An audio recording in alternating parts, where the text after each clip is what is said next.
The difference between a narcissist and an avoidant is this. Now, often what we'll see with a narcissist, with a deep narcissist, is they'll get involved with somebody, right? And there's this love bombing phase where they're showing these large displays of love and affection and attention.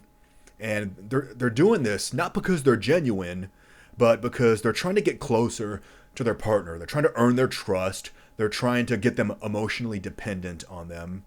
And they're doing this to gain control, because once they know that their partner is emotionally dependent on them, once they have their trust, okay, now they're going to start to withdraw all that affection, all that love that they were showing. They're going to start to withdraw that to maintain control in the relationship, to maintain power over their partner, right? So that's the intent behind that, but behind a narcissist's behavior in the relationship. Now, I can see how the behavior patterns may come off as similar, because with an avoidance, when they get involved with somebody, things are brand new, things are fresh, so there's no fears, no insecurities being activated. None of that is being triggered. So an avoidant can appear very open, very charming in the relationship. Things are great at the beginning during that honeymoon phase, right? Because again, things are fresh. There's no fears or insecurities being triggered. But at some point, an insecurity is going to be triggered. A fear is going to be triggered. And this is where the avoidant is going to start to withdraw that affection, withdraw that attention, similar to what the narcissist was doing, right? But yes, the avoidant they're going to start to withdraw, and they're going to start to pull away from the relationship. The key difference, though, I know the behavior patterns appear similar, but the key difference is the intent behind those behavior patterns. You see, a narcissist goes into a relationship with the intent from the very beginning to gain power, to gain control over their partner, to hurt their partner, to manipulate their partner. From the very beginning, the narcissist has ill intent. Where an avoidant, on the other hand, they enter a relationship with goodwill.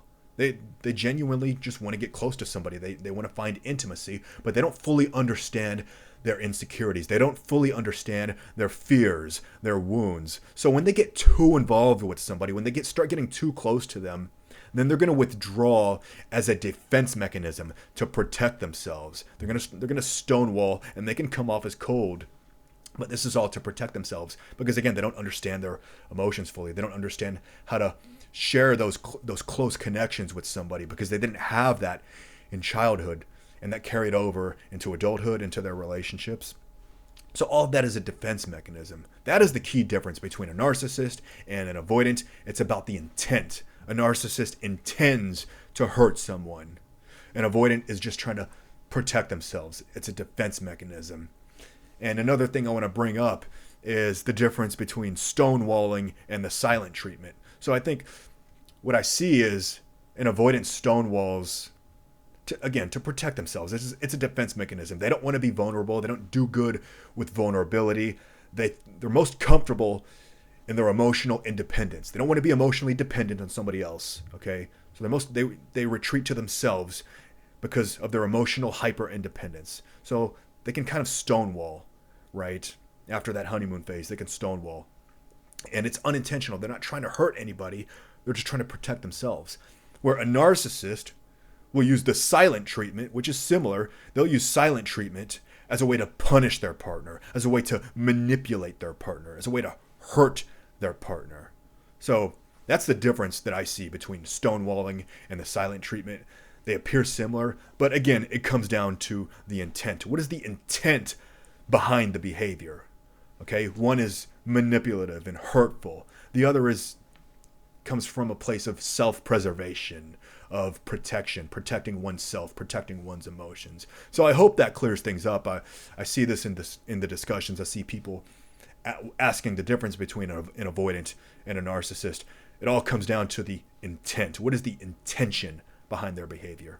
So I hope I brought some good into your life today. If so, please like and subscribe, and please continue to share your stories and your experiences in the comments. It's been quite the discussion reading about everybody's stories. I love engaging with everybody, so please continue to do so. And have you ever been in a situation like this yourself, where you were unsure if the person was a narcissist or if they were an avoidant, and What did you discover later? Please share your thoughts. And if you think this video might help somebody, please share it with them. Until next time, you take care. I'll see you in the next.